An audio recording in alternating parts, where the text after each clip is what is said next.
I hadn't seen my family in a long time. They thought I was broke, a failure barely scraping by. At my father's birthday dinner, my brother smirked and said, "Hope you can afford your own meal tonight." But then the waitress turned to me, smiled, and said, "Welcome back, Owner Grant." And in that moment, everything flipped. If your family has ever made you feel small, stay right here. This story is for you. And tell me in the comments, have you ever been underestimated? The minute I stepped into Maison Louvelle, the soft clink of crystal and the low hum of moneyed laughter wrapped around me like an old coat I never quite fit into. The chandeliers sparkled above a room full of silk and status, every detail polished to gleaming perfection. I recognized the hostess immediately. She glanced at me, then quickly masked the flicker of recognition with a professional smile. My heels clicked too softly against the marble floor. No designer bag in hand, no diamonds on my wrist, just a navy sheath dress I'd worn twice this year already, and a quiet confidence I didn't need to dress up. At the center of the dining room, the Grant family was already holding court. My father, Harold Grant, was inspecting a bottle of wine like it might try to scam him. My mother, pristine in a pearl-colored suit, was whispering something to the waiter, probably asking to replace the candle with one less scented. Lucas, of course, noticed me last. He raised an eyebrow and gave a grin that didn't touch his eyes. "You made it," he said, barely bothering to rise from his chair. "Thought maybe your shift at the cafe ran late." I smiled and took the empty seat across from him. "Good to see you too, Lucas. Hope you can afford your own meal tonight." He chuckled and glanced at Dad like they were sharing some private joke. Dad didn't look up from the wine list. "She always insists on paying her own way," he muttered. "Pride can be expensive." Mom cleared her throat sharply. "Let's just enjoy the evening. 70 doesn't come twice." 70. 70 years of empire-building tax sheltering and Christmas cards that never featured me. I folded my napkin across my lap and looked around. The restaurant hadn't changed much in the last 5 years. Still impossibly elegant. Still a favorite among his club of men who thought compassion was a weakness and wealth was proof of virtue. The waitress approached our table with a bottle of sparkling water in one hand and a folded menu in the other. She was young, maybe 24, hair pulled back in a precise bun. She set the bottle down gently, but her eyes met mine like she'd been waiting all evening. "Welcome back, Owner Grant," she said. The words dropped like ice into the center of the table. Lucas's fork froze halfway to his mouth. My mother's fingers tightened around her wine glass.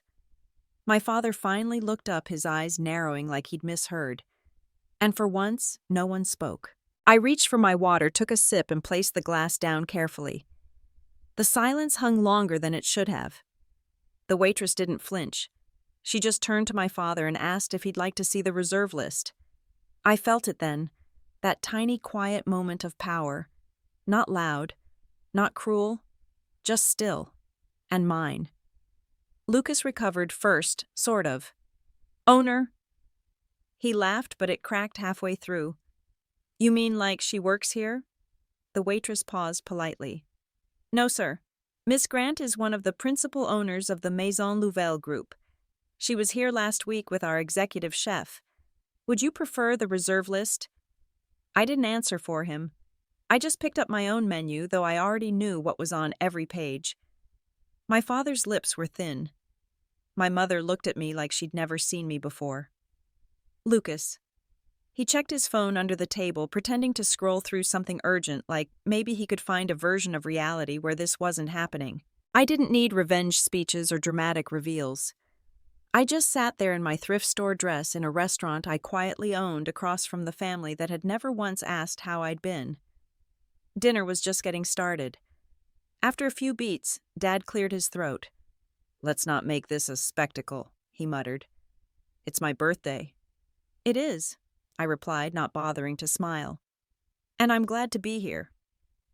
Lucas leaned in, squinting slightly.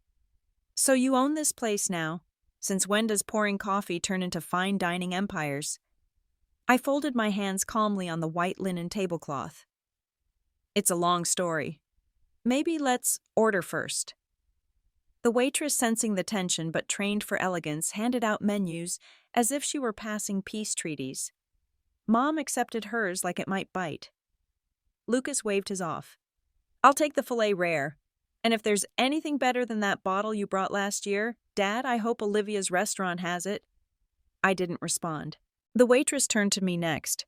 "Would you prefer your usual Miss Grant the chef has the Reserve Bordeaux ready if you'd like to pair it?" Lucas let out a breath through his nose loud enough to be theatrical. Dad looked like he wanted to say something but didn't. "Yes, please," I said softly. "Let's do the pairing. And the tasting menu. It's a special occasion after all." Her eyes lit up a little. "Of course. Chef Theo will be happy to know you're here tonight." She walked off and we were left with nothing but the sound of silverware and discomfort. My mother finally leaned in, voice low. Is this true? You really own this?" I nodded. "Among other things." Lucas's laugh this time had no amusement in it. Okay. So what, you're rich now, and you never thought to mention it?" I tilted my head. "You never asked. It wasn't just the money. It never was. It was the way they had all decided years ago that I was the failure, the wanderer, the one who didn't belong. I didn't dress the part.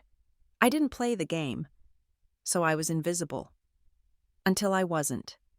I looked down at my glass, the reflection of the chandelier dancing across the surface. I didn't feel smug. I didn't feel triumphant. I felt quiet, settled. I was here on my own terms, in my own place, with people who had never seen me clearly until they heard someone else say my name with respect. The wine arrived, deep and dark, poured with reverence. I lifted the glass, not to toast, but simply to taste.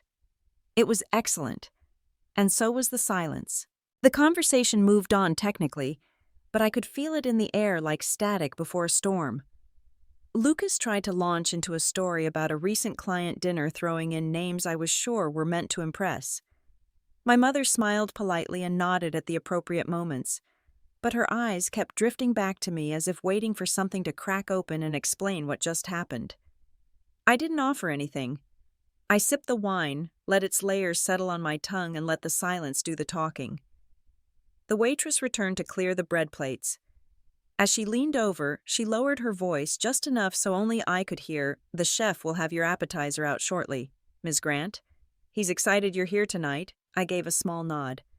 She straightened and moved on, but not before Lucas caught the exchange. "You know the chef I met?" His eyes across the table. "We've worked together a few times." "Worked together," he repeated slowly, like the words were in a different language. At that moment, the manager passed by, pausing briefly at our table. He addressed me first. "Ms. Grant, would you prefer the LaRue 2015 as your next bottle, or would you like to try the new Sonoma Pinot we just added to the list?" Lucas blinked. My mother's eyes darted between me and the manager. "The LaRue is fine." "Thank you," I replied evenly. "Very good." He gave a slight bow and moved on. There was a beat of silence. "What was that?" Lucas muttered. Finally, "Wine service." I said, "No, I mean, why is he asking you that, like you're calling the shots?" "Because I am." I didn't need to say it out loud. It was etched into the way staff looked at me, spoke to me, moved around me. Subtle things, like how the sommelier hadn't even glanced at my father when offering the bottle, or how the waiters never asked Lucas if he wanted his steak cooked a certain way. The second course arrived delicate and fragrant, and with it came a low conversation from the servers near the corner station. I wasn't trying to eavesdrop, but the room's acoustics made it easy. "She's the one from the executive board, right?" "Yeah, Ms. Grant. She was here with Theo last week, going over expansion menus." "You sure that's her positive?" "I trained under her when she took over the flagship location in D.C. I smiled behind my napkin. They weren't being careless. They just didn't expect I'd be seated with people who didn't already know. Lucas stabbed his fork into his duck confit like it had insulted him. Mom dabbed her lips with a linen napkin, then said, "Olivia, maybe you should talk to Lucas about opportunities. He has connections. You could find something steady." Finally, I swallowed carefully before setting down my fork. Steady, I repeated. Yes, something reliable. You're not getting any younger, dear, and Lucas could help you. Right, Lucas? Lucas shrugged, chewing like he was bored. Sure. I mean, we always have positions open for junior associates. I could talk to HR. If you're serious this time. The way he said it made it clear he wasn't serious at all, just offering a bone to make himself look good. Mom was nodding like it was the most generous thing anyone had ever done. I just smiled gently. That won't be necessary, but thank you. It didn't matter how politely I said it. Lucas still took it as an insult. You know, Liv, it wouldn't hurt you to be realistic. This is a nice restaurant and all, but you can't keep floating around pretending I'm what? He waved his hand vaguely as if the sentence finished itself.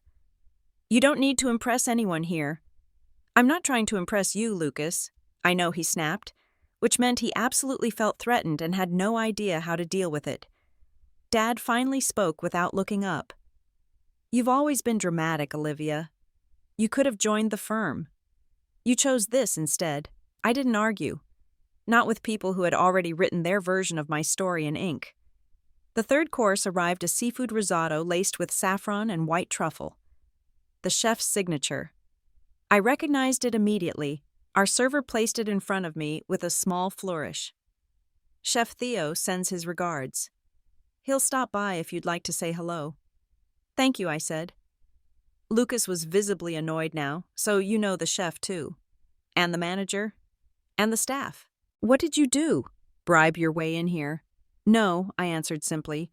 Then how he pressed. I built it, he scoffed. Built what? This. I said, motioning around this place. This restaurant group. This experience you're enjoying right now. I built it. Quietly. Deliberately. While you were busy telling people I poured coffee for a living, I didn't raise my voice. I didn't need to. Lucas's jaw clenched. Mom's napkin dropped to her lap. She didn't pick it up.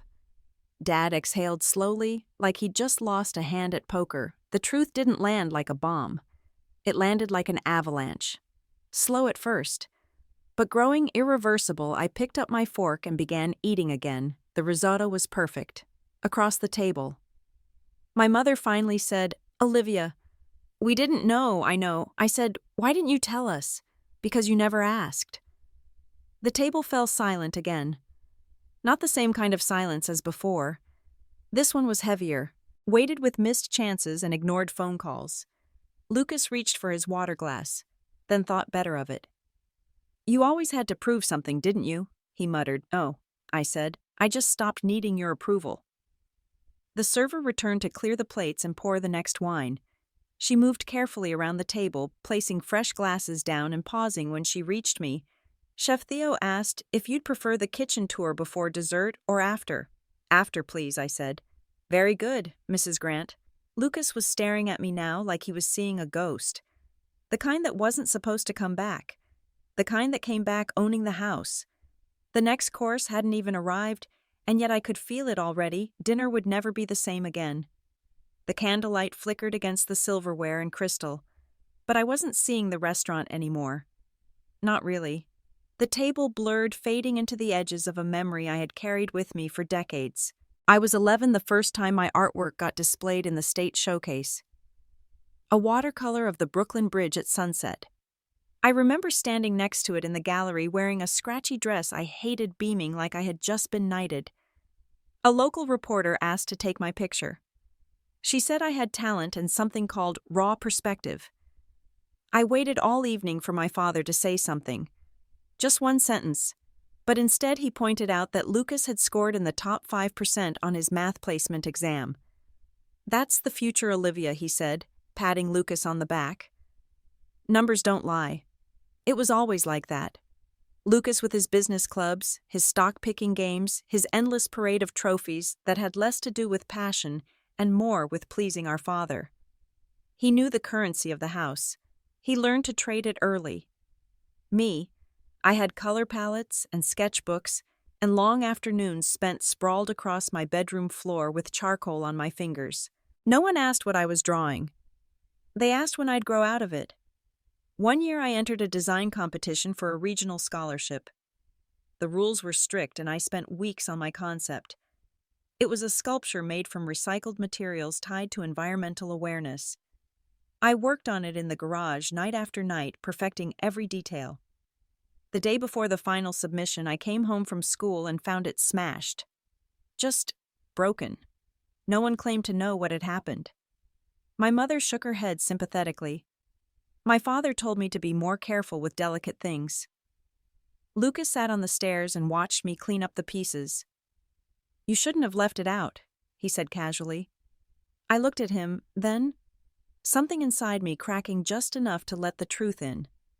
He was 16, already slick in his delivery, already used to getting what he wanted without leaving fingerprints. I rebuilt the sculpture the best I could, turned it in, and didn't win. The judges said it felt rushed, unfinished. I didn't even argue. I just stopped entering. By the time I was 17, I had learned to draw in secret.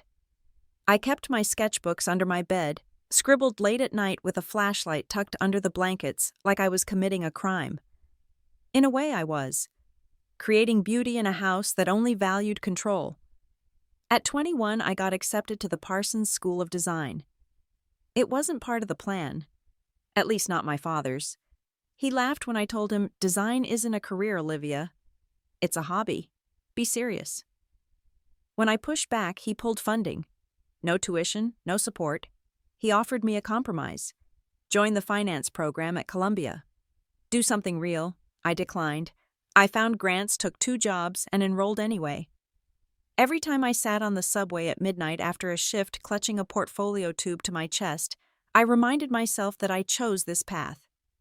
Not because it was easy, because it was mine. I graduated with honors. My father didn't come to the ceremony. The final rupture happened 2 years later. Lucas had just been promoted at Dad's firm, some made-up title that gave him power over people who'd worked there twice as long. We were at a family dinner, some overpriced steakhouse uptown, and I had just mentioned an exhibit I was curating at a local gallery. Small but meaningful. Lucas laughed. Must be nice not to worry about real deadlines. Or revenue, or success. I stared at him, then at my father, who didn't even flinch. Who sipped his scotch like Lucas had just quoted Shakespeare. "You're wasting your potential," Dad said. Just loud enough for the table to hear. "Art is for people who can afford to be useless." That was the last thing he ever said to me as his daughter. I packed up my life in 2 days and moved across the river to Hoboken. Tiny apartment, paper-thin walls, rent that made me wince, but it was mine. The windows faced west, and the sunsets looked like watercolor. I didn't cry when I unpacked. I didn't rage. I just made a promise to myself. I would build something they couldn't ignore. Not out of spite, not even out of vengeance. Out of the need to exist on my own terms. I started with pop-up galleries. Partnered with chefs, sommeliers, musicians. Spaces where food met art, where community and creativity could live in the same room. It caught on. People showed up. They posted. They paid. Eventually, investors came. Quietly. Not suits with briefcases, but restaurateurs who saw the vision. They didn't care about my last name. Only the results. I took my first ownership stake at 28. I didn't tell my family. They never asked. By 32, I had launched my third concept.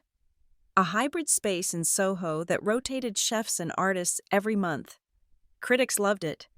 Bloggers obsessed. I still lived in Hoboken. Still used coupons. Still wore the same beat-up boots I'd had since college. Some part of me thought the modesty protected me. Lucas just blinked. "Wait," he muttered. "Miss Grant?" I didn't answer.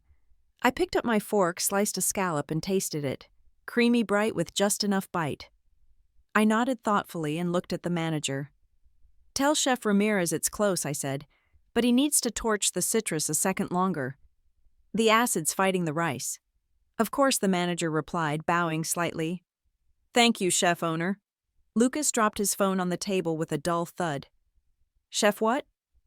I turned my head slowly. He was already reaching for his phone again, typing fast, like maybe this version of reality could still be undone if he found the right Google result. I watched his screen from across the table. Ever and L Restaurant Group. CEO Olivia Grant. He blinked at it, then blinked again. Mom leaned in. What's Ever and L? Lucas kept scrolling. It says, Flagship Maison Louvelle. Subsidiaries in Chicago, New York, Austin. A location opening soon in Napa. Wine country. Dad's voice cracked. I took another bite of the scallop, chewed thoughtfully. Lucas scrolled again. Wait. This is yours? I looked at him deadpan. You didn't think all I did was wipe counters at a cafe in Hoboken, did you? He opened his mouth. Closed it. His ears flushed red. I mean, we assumed, Mom said quickly, her voice brittle. You never shared much.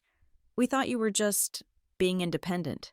I leaned back in my chair, letting the leather hug my shoulders. I was. And building an empire while I did it. The manager returned with another bottle of wine, this one clearly not on the printed list either. A sommelier followed behind, giving a slight bow. Chef owner, he said smoothly, would you like us to decant the reserve, Syrah? Yes, I said, and ask the kitchen to hold the next course for 3 minutes. Certainly. Lucas watched them walk away like they were actors in a play he didn't audition for, then turned back to me, voice sharper now. So all those years, all the struggles, was that a lie? No. I sipped my water. I just didn't think you'd care. You always made it clear I was the side story. Dad cleared his throat. You said nothing when we were planning this dinner. You let us pick this restaurant I bought it 6 months ago, I said. Thought I'd let you discover it on your own. Mom looked stunned. But you still live in that small apartment. I like it, I said simply. Big windows, quiet mornings. And the top floor is mine, technically. I own the building. Lucas was silent now, his jaw twitching. I looked at him. You Googled me, right? He nodded slowly. Then you know I own 27 restaurants, Michelin-starred chefs. The Napa location opens next quarter. You've been hiding this? No, I said. I've just been living it. Another server walked past and gave me a quick, respectful nod. Chef owner, she murmured. Lucas shook his head, muttering under his breath. I don't get it, he said finally. Why keep it quiet?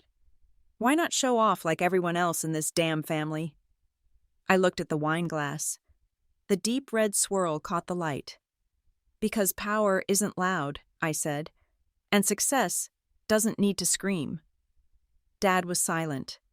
For once, truly quiet. Like the realization was finally sinking into the same space where disappointment used to live. The manager returned. Would you like Chef to prepare the off-menu finale dessert? Yes, I said. He'll know which one. He nodded and vanished again. Lucas shifted in his seat. So you're the reason we were seated so quickly. The reason the staff keeps glancing at you. You're catching on. He leaned forward, elbows on the white linen tablecloth. And when the waitress greeted you as owner, that wasn't just some fluke. No, I said. That was just her being polite. The pause at the table stretched again. But this time, I wasn't the outsider sitting in their silence. They were sitting in mine. And for once, they didn't know what to do with it. The next dish hadn't even been served yet, but the tension was thick enough to cut with the steak knives they'd just laid down. It was the silence that came before the unraveling. And I didn't mind waiting. Lucas's fork scraped his plate, a sharp noise in the heavy quiet. Then he stood abruptly, muttering something about taking a call. His chair creaked back, and he walked off toward the bar area, already dialing. I didn't follow him with my eyes. I just watched the candles flicker on the table, listened to the hushed clinking of plates around the room. My family tried to act normal, but the air was different now, heavy with a realization they hadn't prepared for. I leaned back, letting the moment stretch, letting my mind drift to the version of myself they'd never cared to know. Not the woman in front of them tonight in tailored black and heels they couldn't name. But the girl 4 years ago sitting on a borrowed couch in Brooklyn with nothing but a cracked phone and a bank account flashing 0. It was Lucas who introduced me to Andrew. He'd been charming in a clean-cut Ivy League kind of way. A tech guy with a polished pitch and a confident smile. Lucas called him an up-and-comer and said we'd get along. Said he could help me launch the farm-to-table project I was developing, something small and sustainable. At the time, I had saved $38,000, every cent I had. Years of late-night catering gigs, weekend shifts, teaching cooking classes in community centers. I'd been planning to buy a tiny space in Jersey City. A trial run for something bigger. Andrew smiled at my deck, told me it was visionary. He talked big about investors' seed rounds, rapid expansion. He offered to help file the LLC paperwork. I let him. 1 week later, he vanished. So did my savings. Lucas said he was shocked too. Said he'd trusted Andrew. But the way he said it, I never fully believed him. I spent the next 4 months sleeping on my friend Zoe's couch.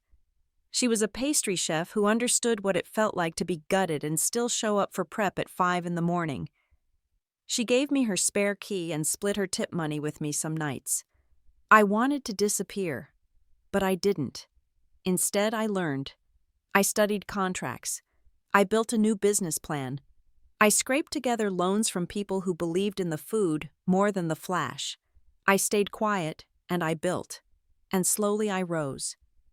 Now, sitting across from the same people who once said I lacked vision, who called my cooking a hobby, I realized the pain wasn't sharp anymore. It had worn into something else. Not bitterness, not pride either.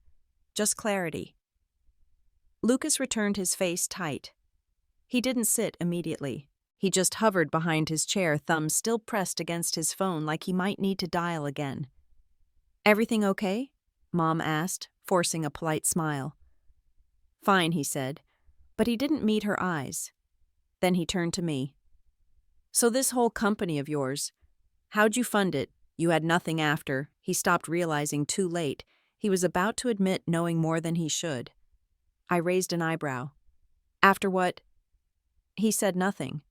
I smiled faintly. "You mean after your friend emptied my account?" Dad cleared his throat. "Olivia, that's not fair. You can't hold Lucas responsible for the actions of someone else." "I don't," I said, keeping my voice even. "I hold him responsible for not checking the people he vouches for." Lucas finally sat down. His knuckles were white around the stem of his wine glass. "Look, it's not like I meant for that to happen," he muttered. "But it did," I said. "And I survived. Which is more than you expected." He didn't deny it. He just stared at the tablecloth like it might shift and give him an escape route. The manager returned with the next course, duck confit with spiced cherry glaze. It was stunning as expected. I gave him a nod, and he smiled before leaving again. Lucas barely touched his food. "What do you want from us?" he asked finally.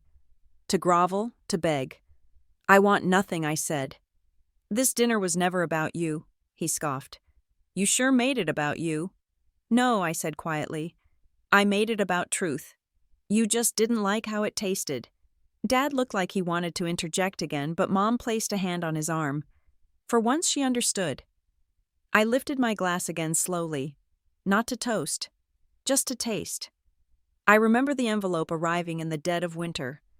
No return address. No note. Just my name typed in the middle and taped to the door of my friend's apartment where I was crashing. I had spent the night before applying for 2 waitressing jobs and crying in the bathroom so I wouldn't wake anyone. Inside that envelope was a check for $10,000. I stared at it for so long I thought maybe it would disappear. But it was real.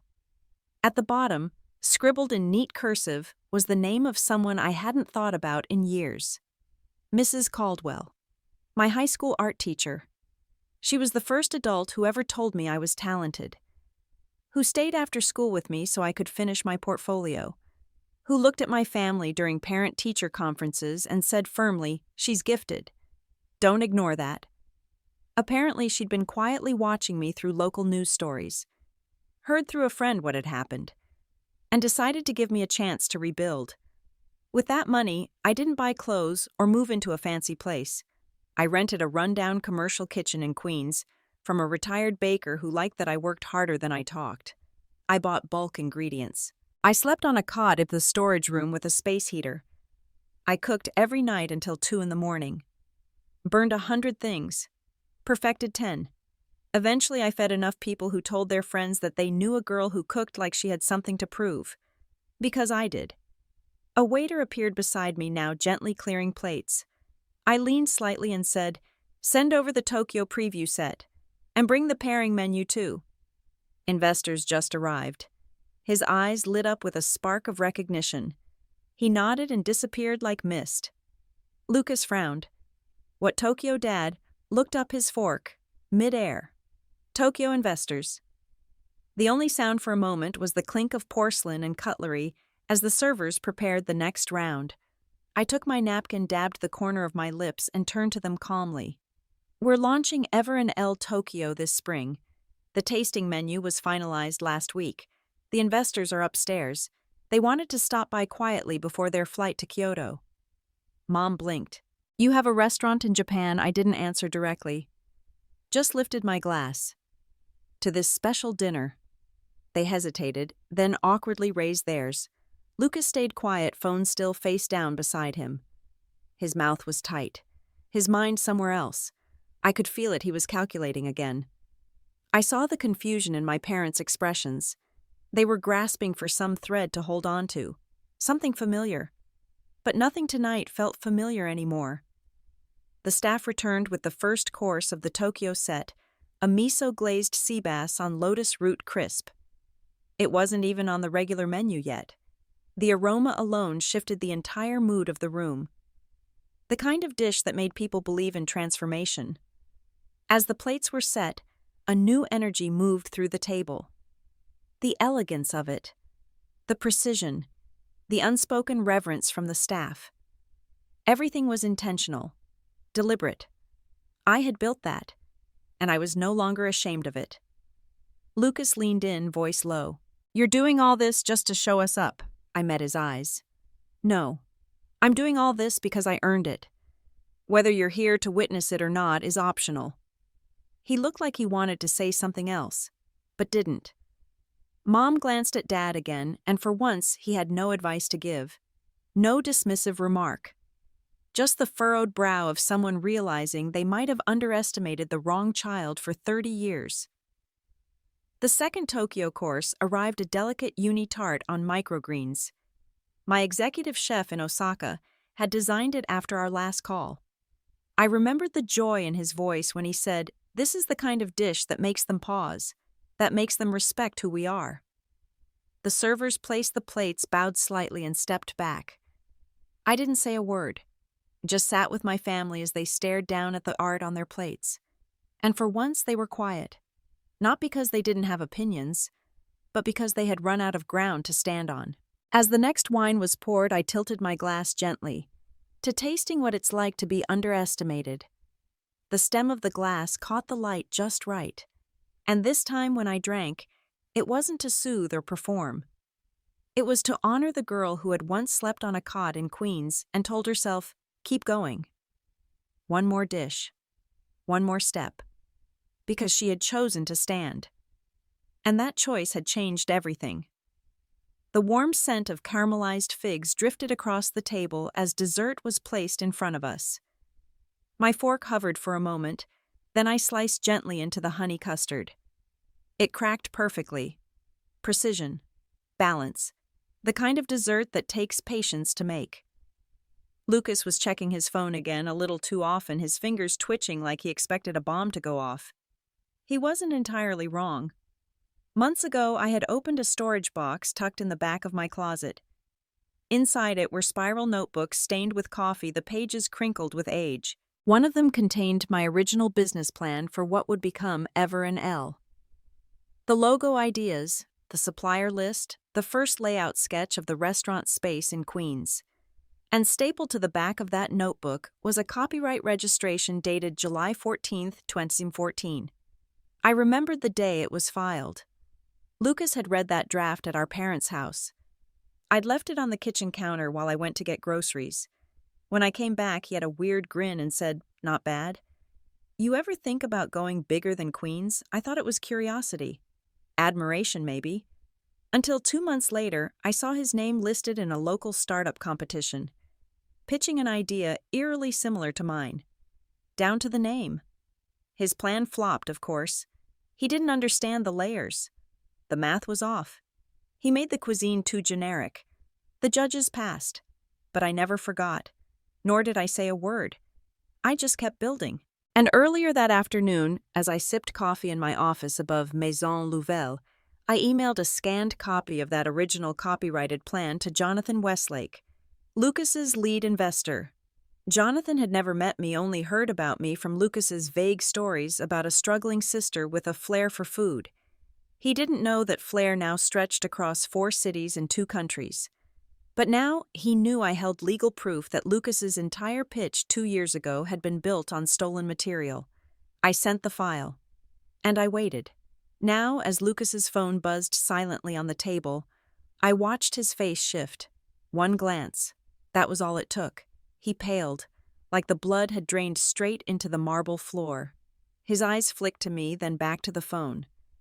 He excused himself, muttering something about stepping out for a minute, and hurried toward the exit. No one at the table said anything. I spooned the last of the custard, letting it melt against my tongue. Sweet. Cool. Familiar. When Lucas didn't return after 5 minutes, I stood and walked to the restroom corridor. Quietly, I stopped at the edge of the private phone alcove just around the corner from the kitchen. His voice was low but frantic. I don't know how she got it. I swear I didn't think she even had that kind of access. You're not pulling the deal, are you, John? Listen to me. This is nothing. Just a misunderstanding. She's bitter. She's making things up. Pause. My name's on everything now. I can fix it. Let me talk to legal first. We can spin this. There's no way she'd actually sue. She doesn't have the resources. Another pause. Then, she's bluffing. I smiled quietly and stepped back. I'd already sent the second email too, to my attorney, just in case he was foolish enough to try to call that bluff. Back at the table, Mom and Dad were awkwardly sipping coffee. They didn't ask where Lucas had gone. The silence between them was brittle. I sat back down. The server returned with a delicate plate of petite four, but I declined. I didn't need anything more. The manager reappeared beside me. Chef Tokyo team just texted. They said the investors are thrilled with the tasting. They'd like to confirm the spring opening date. Tell them mid-May, I said. Same weekend as the Sakura Festival. He smiled and nodded. Dad looked at me sharply. You're really doing all this? I didn't look at him when I answered. No, I already did. Lucas returned 10 minutes later, eyes shadowed and jaw clenched. He slid into his seat and didn't say a word. His dessert sat untouched. I reached for my water glass and sipped slowly. First strike delivered, and I hadn't even had to raise my voice. The hush didn't lift, not even as the scent of warm brioche and roasted fig drifted across the table, subtle and rich. A server placed the cheese course in front of me, brillat savarin, with fig compote, a dish I designed years ago in a borrowed kitchen in Brooklyn. No one else touched theirs. Lucas fidgeted, elbows shifting, shoulders too tight in his tailored jacket. It wasn't discomfort. It was panic, the quiet kind when your story starts cracking and you realize you're not the one holding the pen. He leaned forward, hands clasped like he was in prayer. Why didn't you ever tell us?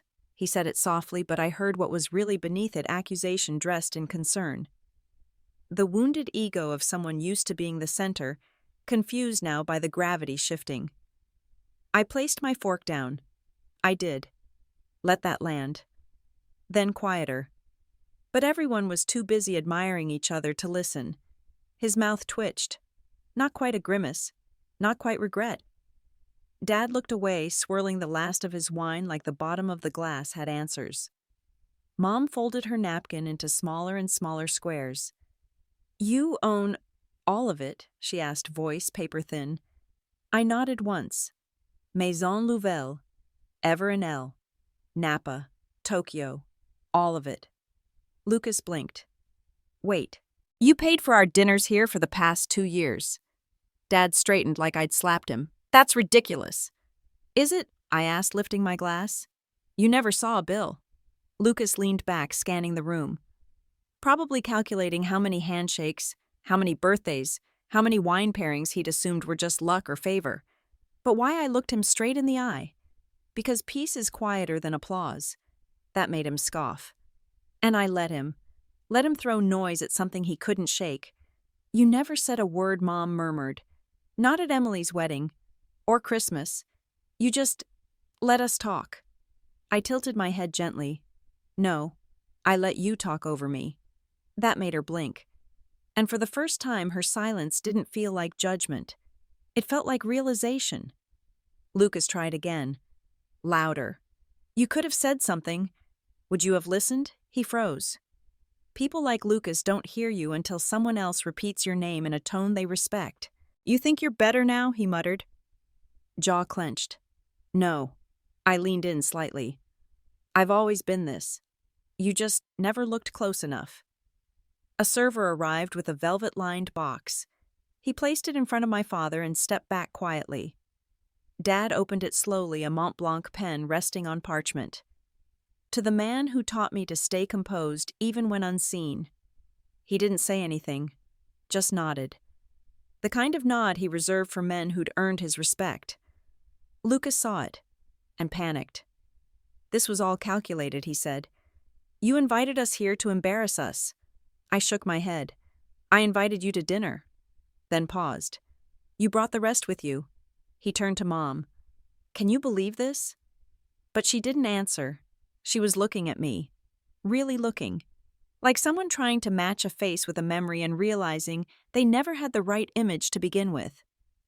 Dad finally broke the silence. So this was your point. I looked at him.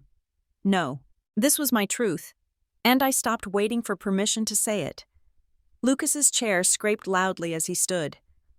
I have to take this, he mumbled, pulling his phone from his jacket. He disappeared toward the private lobby. I didn't follow him. I already knew the call he was taking. The one I made happen. That morning I'd sent a scanned copy of my original business plan, time-stamped, signed, copyrighted to his lead investor. The same pitch Lucas had copied years ago. The same one he said wasn't a big deal. But today it was. I reached for my spoon. The dessert had arrived, caramelized pear tart. Simple, clean, and just the right amount of sharpness. I took the first bite. Lucas was unraveling, and I was already thinking about what came next. The table had grown quiet again, but this time it wasn't awkward. It was reflective. I could feel their eyes on me like I had suddenly become someone else, someone not so easily dismissed. But the truth was, I had always been this person. They just never bothered to look deeper. I glanced around the room. The low hum of conversation, clinking glasses, polished silverware. It was the kind of ambiance people paid for without realizing they were stepping into a legacy. My legacy. And still I never put my name on the sign out front. The restaurant manager stepped forward, asking softly if I'd like the check brought to the table or settled in the back. I nodded. Here is fine. As she stepped away, I caught my father watching me with a look that was unfamiliar. Not pride, not exactly. More like curiosity. For the first time in years, he wasn't lecturing or doubting. He was listening. I sipped the last of my wine and let the silence stretch a little longer before I spoke. You know, I never set out to impress anyone. Dad raised an eyebrow. Then why go through all this trouble? This trouble. I smiled gently. This isn't trouble. This is what I love. He leaned forward. You could have told us, Olivia. I did. He looked confused again, so I softened my voice. Just not in the language you were willing to hear. Mom frowned, her fingers nervously folding the edge of her napkin.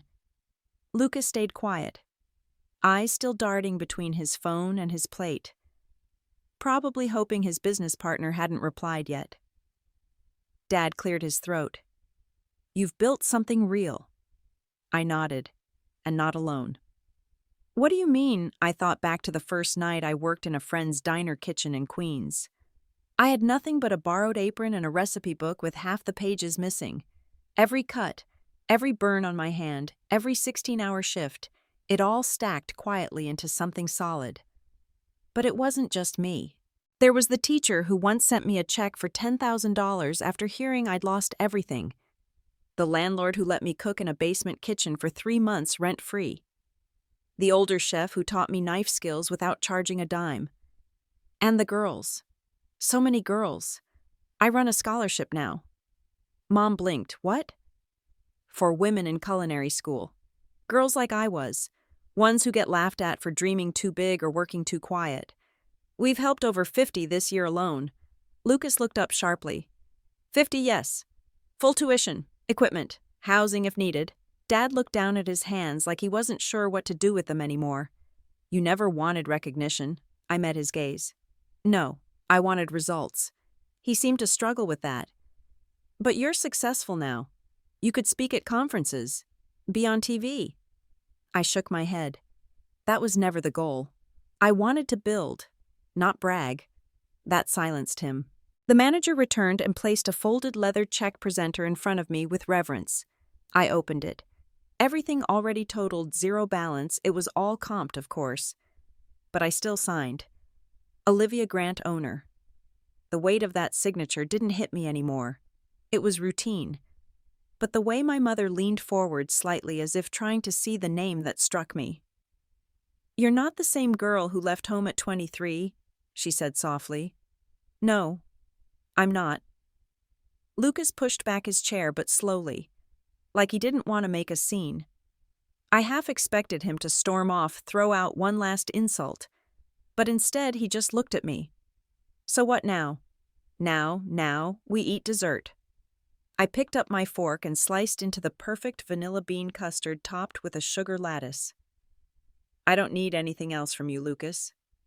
He stared at me, then looked away. I know. And for the first time, I believed he meant it. We all took a moment to eat. Even Dad picked up his spoon and finished his plate.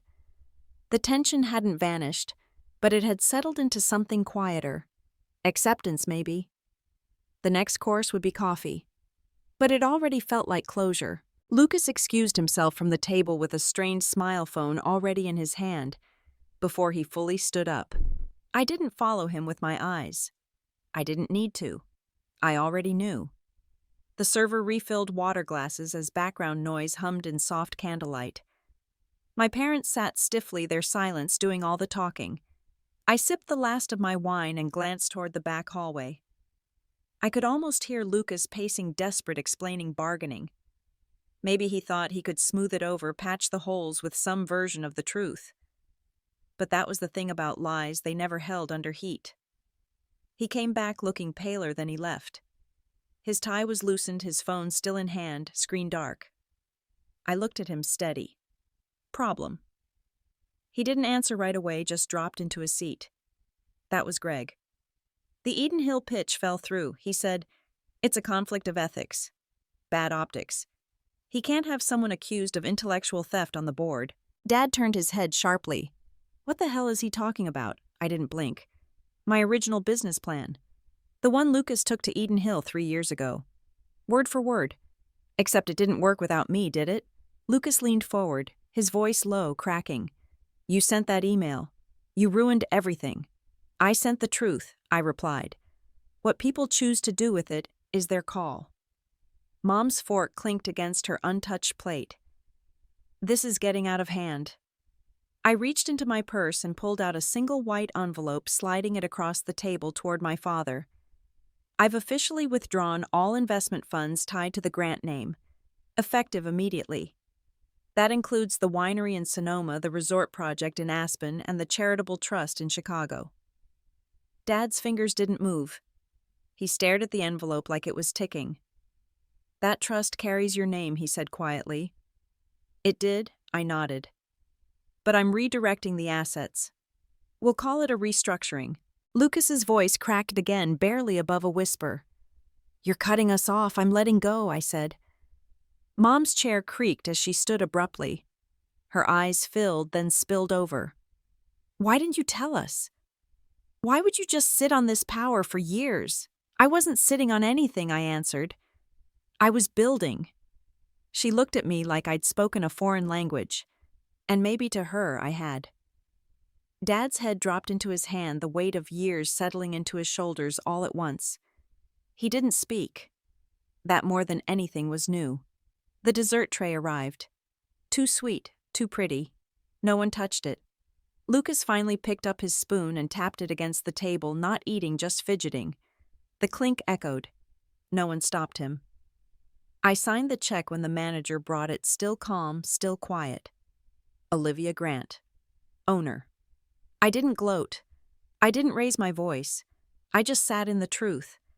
And for the first time in decades, they sat in it with me. The hum of the restaurant continued, other tables laughing, servers moving, glasses clinking. Life outside our table hadn't noticed the shift. But we had. It was done. Not with rage or spectacle. Just clarity. And a closing course no one saw coming. I stood from the table, folding my napkins slowly, deliberately. The weight of their silence pressed against my back, but I didn't turn around. I reached for my coat, adjusted the collar, and glanced over my shoulder one last time. Thanks for dinner. If you want to see me again, call the manager 3 months in advance. I didn't wait for a response. My heels echoed against the marble as I walked away. No applause, no gasps. Just the scraping of a chair as someone shifted awkwardly, maybe trying to catch their breath. Outside, the air was cool. Not cold, not biting. Just enough to remind me I was no longer in that room, no longer the girl hoping for approval that would never come. I looked up at the Manhattan skyline, the familiar hum of the city tucking itself into the evening. I didn't feel victorious. Not exactly. There was no triumphant music swelling in the background, no dramatic spotlight. Just a deep exhale that started somewhere in my ribs and reached all the way to the sidewalk beneath me. I slid into the back of the black car waiting at the curb. The driver, Nathan, didn't say a word. He knew better. We'd made this exit before. Once inside, I caught my reflection in the rearview mirror. My hair slightly looser than when I'd arrived. My lipstick mostly gone. The neckline of my dress sat just a bit askew.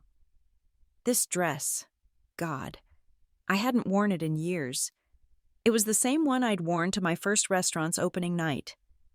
I remembered how nervous I'd been, hiding in the kitchen, peeking through the pass window to see if anyone had shown up. They had. Not my family, but the people who mattered had.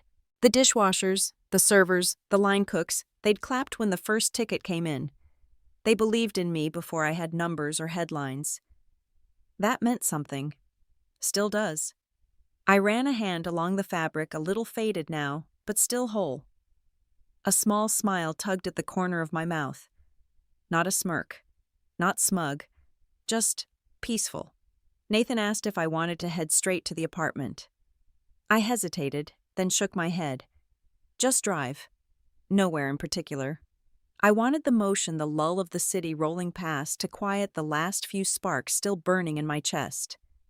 As we moved through Midtown, I thought of Lucas, of the look on his face when his business partner called him a liability, the way his hand trembled holding the phone. And then Mom.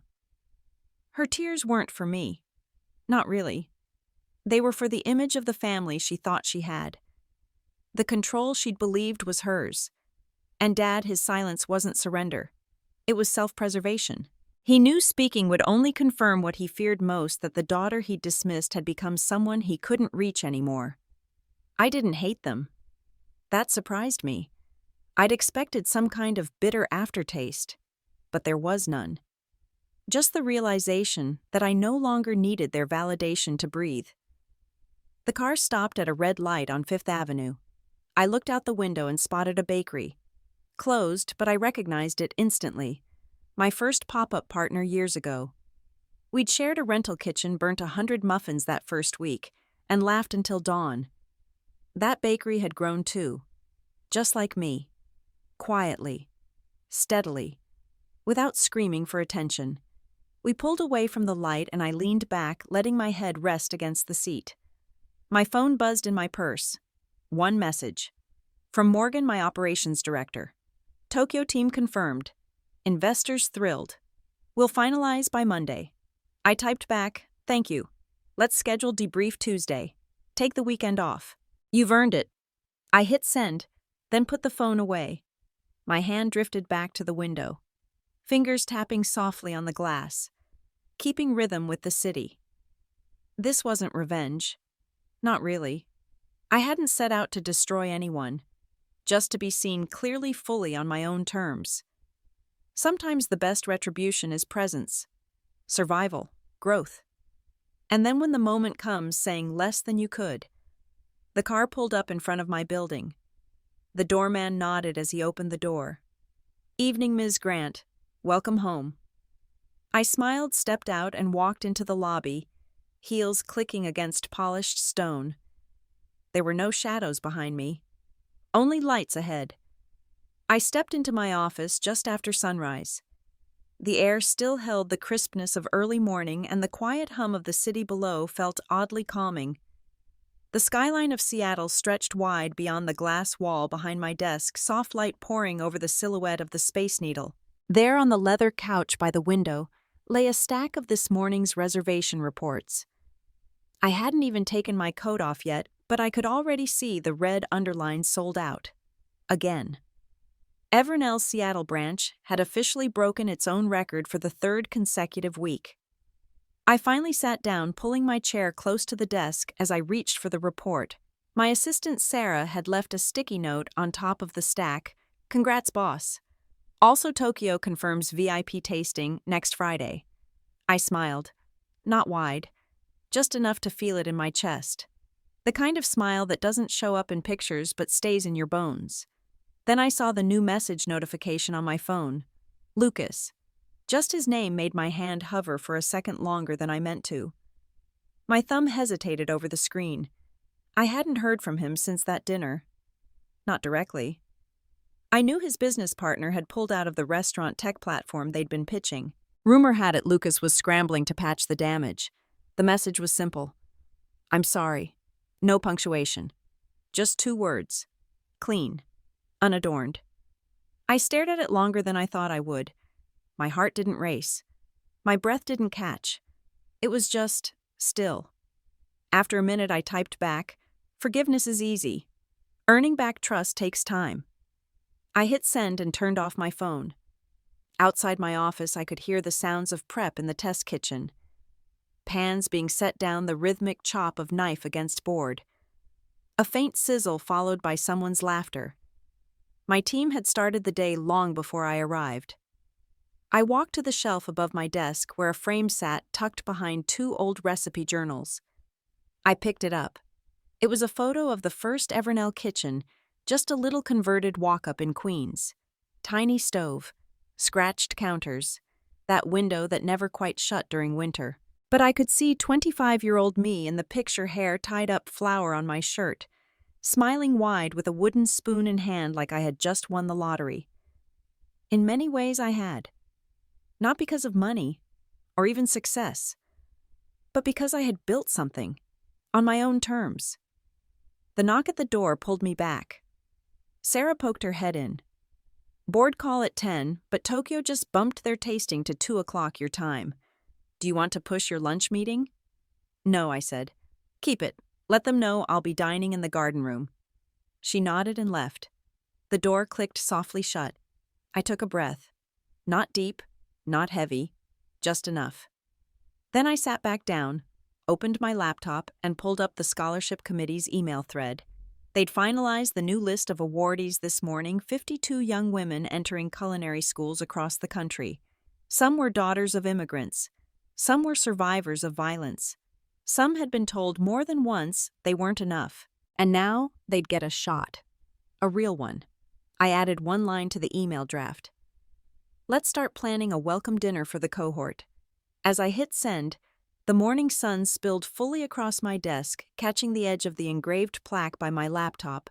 Olivia Grant, founder and CEO, Evernell Restaurant Group. A title. Sure, but not the most important thing in the room. The important thing was that it had taken me a long time to earn it. Not from the world, from myself. Back at the family dinner that night, I hadn't raised my voice. I hadn't made speeches. I hadn't begged to be understood. And yet that was the night everything shifted. Lucas saw me.